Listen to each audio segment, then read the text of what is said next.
How can we be in Ukraine without seeing this beautiful specimen of Soviet engineering, this Lada 1300 S7?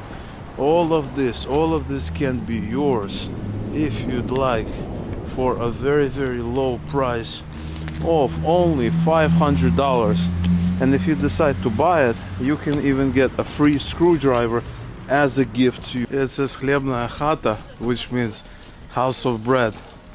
And it also says here vino, pivo, whiskey, cognac. Just that goes really well with bread. What is going on, guys? Welcome back to Vinnytsia. So it was snowing a little bit earlier, and now the weather has gotten a little bit better. We actually had plans to do something special and very interesting today, but today is a holiday. It's March 8th, International Women's Day. And here in Ukraine, as well as in other former Soviet Union countries, it's actually a very, very important holiday. In fact, it's a government holiday, so everything is closed except restaurants, hotels, things like that. But in terms of various places to go, things to check out, all of them are closed. So we're gonna take a little walk. We're gonna walk around Vinnytsia, gonna wander beyond downtown, wander beyond the center, and check out some of the lesser touristy places of Vinnytsia. And so the first thing about Vinnytsia that I want to say is that it feels a lot like, you know, like Western Ukraine. It doesn't feel as Soviet as some of the cities in the Eastern Ukraine. And so I've been to Dnipro, I've been to Kharkov, and there's a huge difference between being here as opposed to being in the Eastern Ukraine. Because, for instance, you have these big wide sidewalks. You have a lot of this old architecture around me. Take a look at all of this beautiful architecture here. And this is the center here. And so you don't really have a lot of these, at least in the center, you don't really have a lot of these Soviet buildings. And as a result, it's a very, very pleasant city to walk around. It's a very pleasant city to kind of enjoy yourself.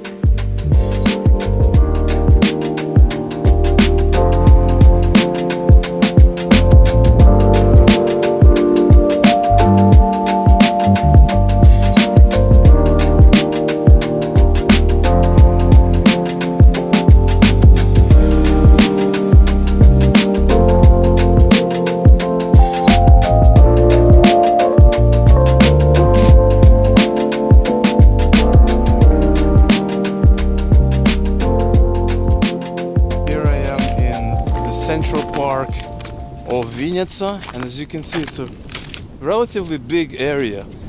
And in former Soviet countries, parks were really a big deal. A lot of main cities, as well as smaller cities, all have parks. Kiev has a park, has several parks.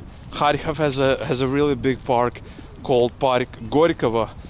Kiev has a really big park called Shevchenko, although it's not a really big park, it's more of a compact park. But here, as you can see, you have a fairly big park. You have here a monument as well that we can take a look. What is this monument to? As you can see, it says Pamять, Вечная память, means forever memory, forever memory. And here you have some more writing here. And so it's very, very common in a lot of these cities in Ukraine, as well as the Baltic countries, Russia, a lot of these countries, to have really big parks, because it was a big deal. And so if you get a map of Ukraine and you go to a city, even a smaller city such as Uman or any of these other cities, they don't have to be capitals or any of these big first-tier cities, you are gonna see that a lot of them have parks, have big parks. And in many ways, a park is a place where people go, people hang out.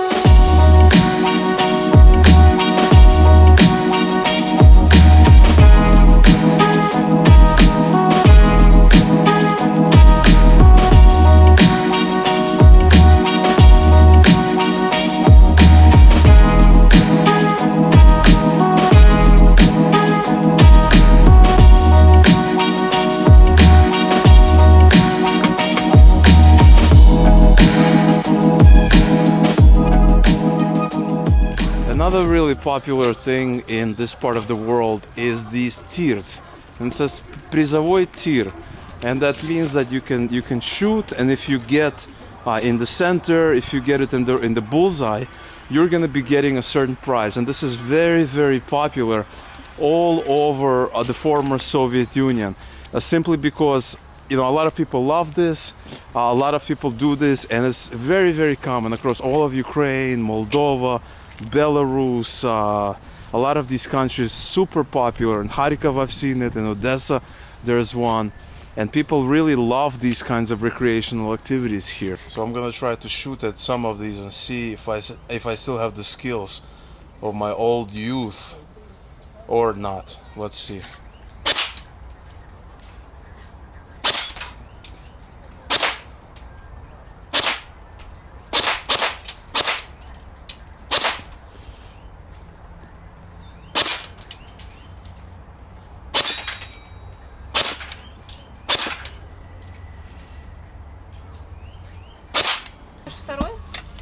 Давайте второе. Oh. So that was actually a lot of fun, more fun than I thought. We're gonna try this other one, the second one, and take a look at the difference.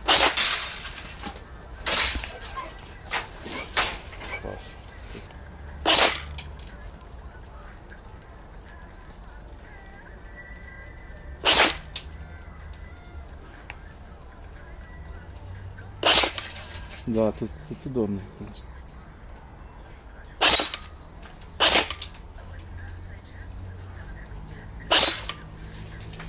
So that was actually more fun than I thought, because in Dnipro I went to one of these tirs, as they're called, and I actually shot with a real gun at a real marker, at a real target, with a bullseye and everything, from real guns, and that was actually a lot of fun. And obviously you're not going to be given real bullets or anything like that. You just have to shoot at some of the various objects in the background. That's still a lot of fun, because you can actually see where you're shooting. And this is very, very common across Eastern Europe, pretty much. Very, very common activity. You also have these kinds of amusements here. And as you know, in the ex-Soviet Union, flying into space, and these astronauts, they're actually called cosmonauts, cosmonauты. Very, very popular thing, very common. And so you have a lot of these other attractions. And in the summer, in the spring, this place is gonna be full of people. There's gonna be lots and lots of people, especially on weekends and holidays. And so you won't be able to actually move here, because this place is gonna be super popular. And I really like these attractions. They're a lot of fun, and they're very simple. They're not very complex.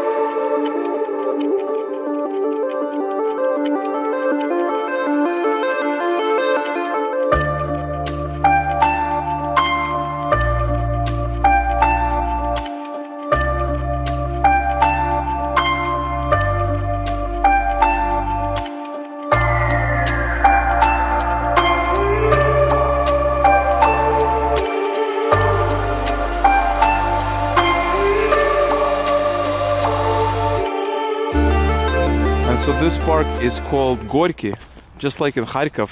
And so here you have a monument to Maxim Gorkova here, that stands very tall in the center of this park, near the exit over there. And so here you're looking at the other part of this park, and I just want to show you how what you're looking at, the woods, the kind of topography, this is very, very typical of Ukraine. Ukraine is a very, very green country. There are lots of parks, there are lots of trees, there are lots of kind of vegetation. What you're seeing is very, very common throughout of Ukraine, especially in the center part, western part, very, very similar to what you're seeing. And right now we are walking to an area called Alea, where we should see the various important people that lived here in Vinnytsia or in the surrounding region. And one thing I want to note is that this park what you're looking at is going to look very, very different in the summer. It's going to look amazing in the spring once the snow melts, but also it has a kind of a very interesting and a serene looking view as well right now in this late winter, early spring. So right now we are at the Alea of Vinnytsimliakov, which means Alea of famous locals here in Vinnytsia. And so as you can see, there we have Mykola Trubliani, and he was a writer, a journalist that was born in 1900 and died in 1941. As you can see, you can barely see 41 there. And on this street, you're gonna have a lot of these other people that are from here, and they had a certain profession. Some of them were writers, journalists, things like that, and they are very, famous people in this region. And that is why this whole alea, or this little row that is dedicated to them in this central park. And so if we walk closer, you will see that we have another important person here. This is Yaroslav Ivashkevich, and he was born in 1890 something and died in 1980, and he was also a writer. So here we have another person. This is Yaroslav Spor something, 1922 to 1956. He was also a writer. And so it looks like that is the common denominator here. It looks like most of these people, if not all of them, are writers, journalists, people with professions such as this, and they are revered in this part of Ukraine. Here we have Mykola Leontovich, 1877-1921, another probably also a writer. And here you have the last important person here of this region. This is Mykola Nekrasov, 1821 to 1877, and he's also a writer. And so here in this region, in this alea here, or as maybe a row, as you would say in English, you have some important people that were writers, various professions, journalists, that the city, the region deemed important, and they created a special alea for them that you can cover. And as you can tell, we're still in this park. So this is a relatively huge park. There's lots of different things to do, lots of aleas. And like I said, this is very, very common in this part of the world, in ex-Soviet Union countries, to have these huge parks to enjoy a lot of outdoor activities. And a lot of these parks are obviously free. Everything is free, and they have some restaurants inside, as well as some various entertainment options. But this is actually one of the bigger parks that I've been here in Ukraine. The park in Kharkiv is also very big and very huge, but this is an amazing park. In front of me you have basketball courts here, which are going to be definitely filled with people in the summer months. And then all the way in front of me you have another children's playground where you have some kids playing, enjoying life. You have various houses, other different types of recreational activities, maybe different restaurants offering snacks, things like that. So just when I thought we're at the end of this park, we discovered this track and field here that looks like it could be Olympic size track and field. You also have a stadium, you have places where people can run, and then you have a stadium with seats, spectators area. And then on the other side we have some kind of a place, some kind of a hall, maybe a concert hall, and they're actually playing a music down there. So it looks like there's some kind of performance, maybe a repetition as well. And honestly, I thought this park was huge, just walking around in the other part, but it looks like it's even bigger than I thought. And this is a huge park. And what's interesting about it is that Vinnytsia is relatively small. It's not a big city. It's not like Kharkiv, or obviously not like Kiev, even close. But the park is huge. And how can we do anything and walk around without seeing these cars here, this Zhiguli here, another Zhiguli there? And the thing about it, you don't really see them in Kiev all that much, but they're very, very popular as soon as you go to another city from the capital. So as soon as you leave the capital, you're going to see more and more of these cars. You have the Zhiguli here, Zhiguli forever. You have another Zhiguli here. Very, very common. And so this is actually an ice rink. As you can see, it says Ludovый Klub. And there's a coffee there, a cafe. And so you can go and do ice skating, learn how to skate, maybe play some hockey, stuff like that. Then you have some prices here as well. So this is actually interesting because I don't remember the last time I've seen one of these ice rinks in Ukraine. So you have the prices there over there. You have students. You have doroslý means adults. You have different prices, stuff like that. So where would Ukraine be without Lada 1300 SL? Such a great car, such an amazing car. They even have a screwdriver here, which is incredible. And look at that beautiful interior. What a gorgeous car. You can buy one today for only $500, and you will get a free cleaning kit as well. Look at that beautiful Jaguar here with the Beatles license plate. Don't you love the paint job? I personally think it's pretty cool. Look at that interior. Jaguar,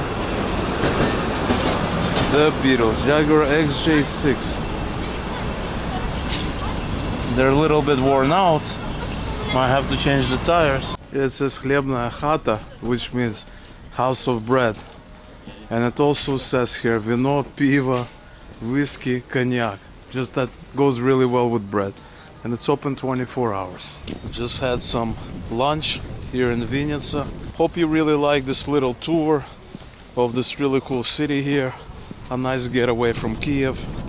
Nice place to see, to compare, and to see kind of the real Ukraine. Alright guys, so don't forget to smash that like button, leave a comment below, subscribe if you haven't already, and I will see you in the next video.